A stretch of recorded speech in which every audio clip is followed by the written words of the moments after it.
Vocês gostaram tanto da parte 1 desse vídeo que eu decidi trazer a segunda. Oi gente, aqui é a Stephanie, você está no canal Mundos Impressos, seja muito bem-vindo. E no vídeo de hoje eu vou voltar com aquela tag, é uma espécie de tag, não sei se eu posso considerar assim, mas aquele vídeo em que eu leio resenhas negativas de livros que eu amo. E fazendo um recorte dessa vez eu decidi trazer resenhas negativas de livros clássicos que eu amo. São os meus clássicos favoritos da vida? Não são, um deles é. Mas não tantos, porque eu já trouxe alguns no vídeo anterior. Mas com certeza eu amo todos de paixão e ler resenhas negativas deles dói o meu coração porque eu sou muito apegada. Vocês são assim também? Porque eu sou. Quando eu vejo alguém falando mal de um livro que eu amo, eu fico muito sentida, como se estivesse falando mal de mim, sabe? Talvez até um pouco mais do que quando falam mal de mim. E nessa vibe de clássicos favoritos, eu decidi trazer o grande livro da minha vida, que eu percebi que vocês sentiram falta no último vídeo, no primeiro vídeo dessa tag. Eu achei muito fofo porque vocês sempre relacionam esse livro pra mim, vocês conhecem o amor imenso que eu sinto por essa história e por isso eu tive que trazer Lolita, do Nabokov. Por que eu não trouxe esse livro na primeira parte? Porque eu sei que esse livro é odiado, eu entendo os motivos, eu sei que é um livro repulsivo e tudo mais, mas no ponto de vista da literatura, da construção da narrativa, esse livro pra mim é o grande livro do planeta. O que o Nabokov fez que esse livro não é capaz de ser colocado em palavras, porque a grandiosidade, o talento literário desse livro está à prova de qualquer crítica para mim. A sabedoria, todos os elementos literários que ele usou, tudo aqui soa tão grandioso aos meus olhos que eu sempre vou idolatrar esse livro, mesmo entendendo muito as pessoas que o detestam. Tanto que foi o livro mais fácil que eu achei resenhas negativas, confesso, e eu separei algumas para vocês. Sei que é um livro antigo, mas a escrita é muito confusa. Não podemos confiar plenamente no que o protagonista fala, pois o livro é a partir da perspectiva dele, então não sabemos se é de total confiança, se realmente Lolita se insinuava para ele ou se ele é mais doente ainda. E aqui a gente tem o grande primeiro, na verdade o maior questionamento do livro sobre esta questão se a gente pode ou não confiar no Humbert, e com certeza a gente não pode, porque eu já expliquei isso para vocês algumas vezes. Quando a gente usa narradores em primeira pessoa na narrativa, a gente nunca pode confiar 100% porque a gente só tá tendo a perspectiva dele. Então não é aquela questão do narrador onisciente que ele consegue olhar todos e transitar pela cabeça, pela mente de todos, ou até mesmo um romance polifônico que a gente vai ter a participação, a voz de cada personagem falando o que ele efetivamente pensa sobre aquilo. Aqui a gente só vai ter o Humbert mesmo, então é óbvio que ele vai tentar se defender, assim como qualquer outra pessoa tenta se defender. Claro que as questões dele são assombrosas, são tenebrosas, só que isso diz muito sobre narradores em primeira pessoa, que não são confiáveis, porque a gente só tem o ponto de vista dele. Então é impossível a gente falar que a Lola, ela queria também, até porque é uma criança, gente, é óbvio que ela não queria, é óbvio que ela não estava compreendendo o que estava acontecendo ali, e tudo que ele tenta fazer conosco, leitores, é a mesma coisa que ele tenta fazer com os personagens dessa história, os convencer. E um comentário desse tipo só mostra o quanto ele teve certo sucesso nessa tentativa, porque ele coloca o leitor em dúvida. Será que ela realmente o queria? Será que não queria? E é óbvio que não. Só que o narrador em primeira pessoa, ele costuma pegar essa peça. Eu adoro esse comentário, olha, não achei tão bom quanto muitas pessoas acham, provavelmente ela tá falando de mim, só que não.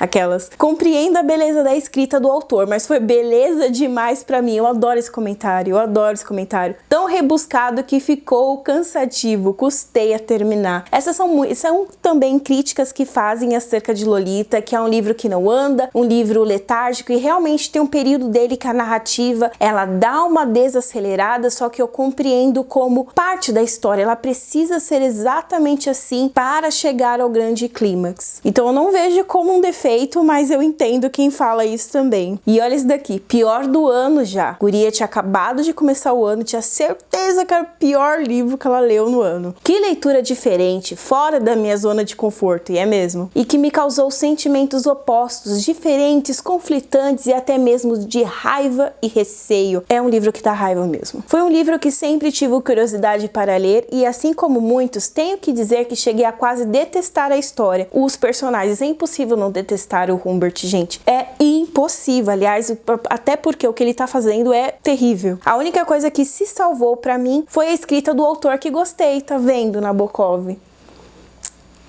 Gênio, gente. Gênio da literatura. Inegável. Esse livro que eu vou trazer agora pra vocês é não diria que é um dos últimos que eu favoritei, mas é o último que eu favoritei desses 3 que eu trouxe hoje, que é um livro que eu amo. Já tem uns 2 vídeos sobre ele aqui no canal. Aliás, todos os livros que eu estiver comentando e tiver resenha, análise aqui no canal, vou deixar aí no box de informações. Só clicar, assim como os meus links da Amazon. Se vocês puderem comprar algum título pela Amazon ou qualquer outra coisa na Amazon, com o meu link eu vou agradecer muito, que vocês vão estar me ajudando demais sem gastar 1 centavo por isso. Tanto é que aí no box de informações vai ter sim os links dos vídeos quase que incontáveis que eu fiz sobre os sofrimentos do jovem Werther, do Goethe, que vocês sabem o quanto eu amo esse livro, o quanto esse livro é a personificação perfeita daquele gostinho engraçadinho que o romantismo, só o romantismo é capaz de nos trazer. Eu sei que algumas pessoas acham meio estranho falar que um momento da literatura tão dramático, tão mórbido, é tão engraçadinho, só que eu amo essa aura teatral. Tanto é que tem um comentário que fala exatamente sobre isso. Foi difícil de achar, até porque livro maravilhoso, né, amores? Para poucos, mas eu achei uns comentários bem legais, olha só. Fiquei ansiosa pro protagonista morrer logo. Nossa, eu fiquei super triste com a morte do Werther, mas tá bom, vai. Gostei da ascensão e queda presentes no livro. Ali você vê que o protagonista é 100% cru, de todos os ângulos, começando o livro animado, passando por momentos muito felizes e depois se frustrando mais e mais, à medida que o livro avança até ele chegar no seu limite e partir. Adorei toda a progressão da história, minha nota foi mais baixa porque eu simplesmente odeio o Werther. Cara chato e chorão. Gente, romantismo. Todos os personagens românticos são chatos e chorões, eles precisam ser assim. Mas ao mesmo tempo achei ele muito carismático e carinhoso. Se for levar em consideração a época, talvez fosse normal morrer por um motivo tão fútil, né? Mas ao mesmo tempo eu também senti que o Werther quis enganar a si mesmo sobre os motivos pelo qual ele tirara a própria vida. E gente, nessa época do romantismo não quer dizer que as pessoas viviam 100% como esse livro. Era uma estética literária, era um movimento que tinha certas características e tinha muito essa questão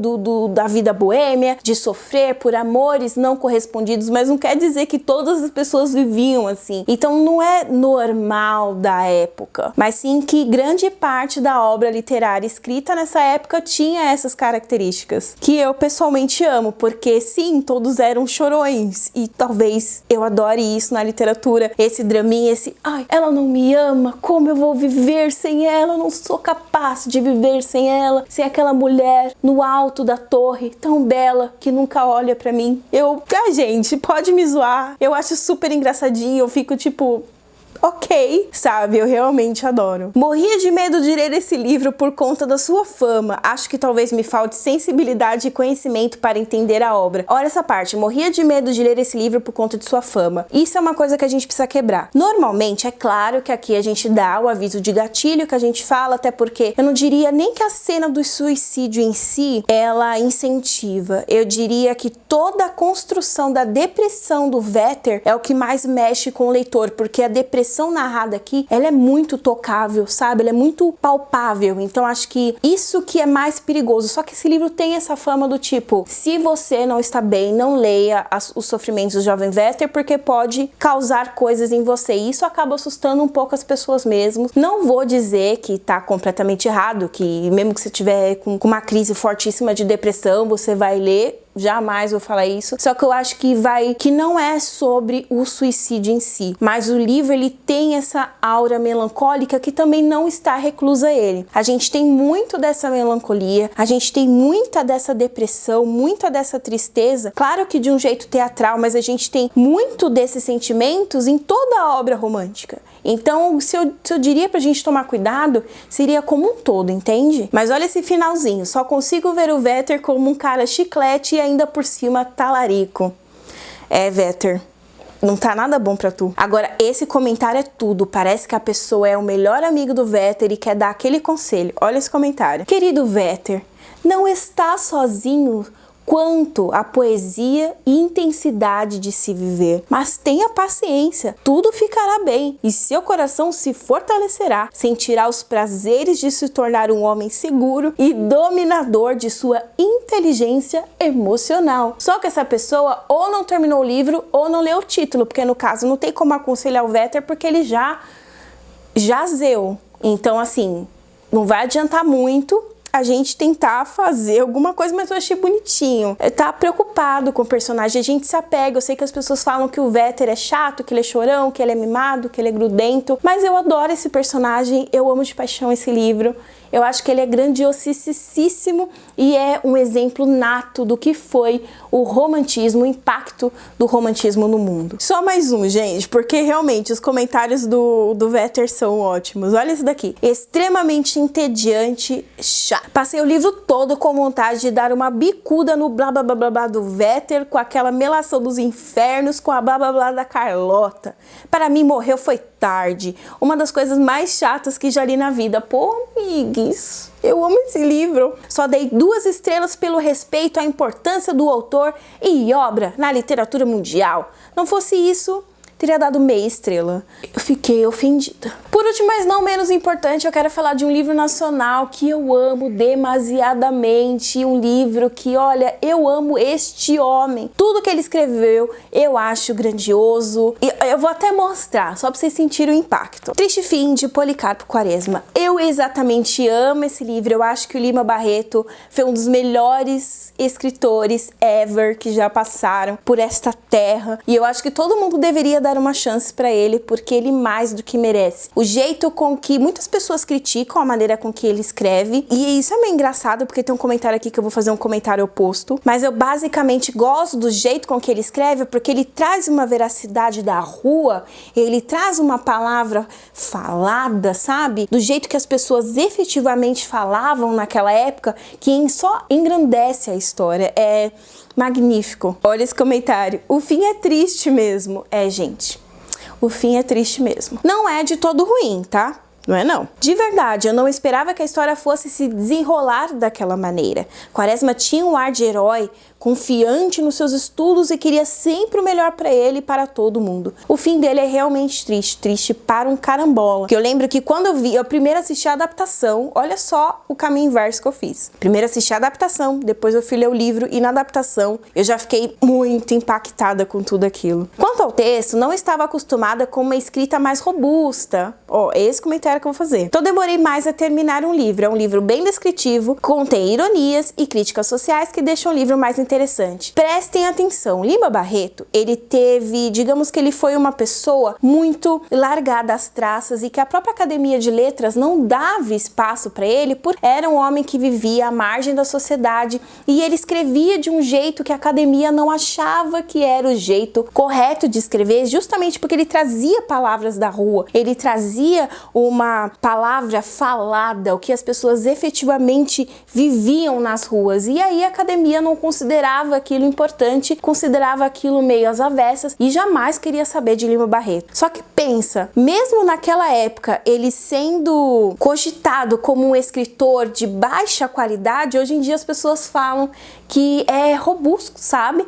Pra vocês verem como o mundo muda, sabe? Porque se a gente vai ler o livro dele, por exemplo, comparar com a narrativa de Machado de Assis, realmente tem muita diferença e mesmo assim as pessoas acham complicado. Resumindo, é a história de um homem que ama o Brasil, mas descobre que a política brasileira é ridícula e estraga tudo. Queria que muitas pessoas que votassem em certa pessoa hoje em dia descobrissem que ele realmente é uma porcaria e estraga tudo, mas infelizmente, né? Enfim, a leitura é um pouco complicada, mas mais fácil que a maioria dos livros clássicos. Lima Barreto, bebê. O que pesa mais é a história monótona, sem muitos acontecimentos e com excesso de detalhes. Gente, a gente vai acompanhar o Policarpo Quaresma tentando lutar através dos estudos, tentando lutar através da terra, tentando lutar através do exército e vai dizer que não acontece nada? Decepcionada. Cara, esse livro foi só decepção. Ele começou ruim com o nacionalismo exagerado do Quaresma. Gente, quanto nacionalismo exagerado a gente vê hoje, né? E terminou pior ainda. Esse é o melhor, ó. E spoiler alert, com a morte do Policarpo e gente, o triste fim de Policarpo Quaresma. Tá no título. Não é spoiler, pelo amor de Deus, né? O legal foi o empoderamento da Olga Talalá. Eu sinceramente não recomendo esse livro, não. Só li por causa do trabalho da escola. E aí eu finalizo dizendo que, de novo, mais uma vez, novamente, a escola ferra com muito livro clássico, porque ela entruncha o livro clássico nos alunos que não estão na época de ler, estão na época de ler outras coisas, de descobrir outros livros ótimos, contemporâneos e outros tipos de clássicos, ok, mas tem tantos livros bons pra gente trazer para os nossos alunos e as pessoas insistem em socar os clássicos, afastando essas pessoas da literatura no geral e até mesmo dos clássicos no futuro, sabe? Porque até quando a gente fica mais velho, às vezes a gente pensa assim, traumatizados, né? Ah, eu não vou ler livro clássico, não, só gosto de ler livro contemporâneo porque clássico é muito chato. Será que clássicos são chatos mesmo? Ou eles foram introduzidos na sua vida de um jeito bem abusivo? Fica aí o questionamento. Eu espero muito que vocês tenham gostado do vídeo de hoje. Lembrem-se, para me ajudar, links da Amazon na descrição, todos os vídeos que eu citei também na descrição. Se vocês puderem me ajudar também, clicando aí embaixo no gostei, se inscrevendo no canal, serei muito, muito grata. Se vocês quiserem a terceira parte, deixa bastante like nesse vídeo para saber que vocês gostaram e a gente se vê. Muito obrigada no próximo vídeo. Tchau, tchau!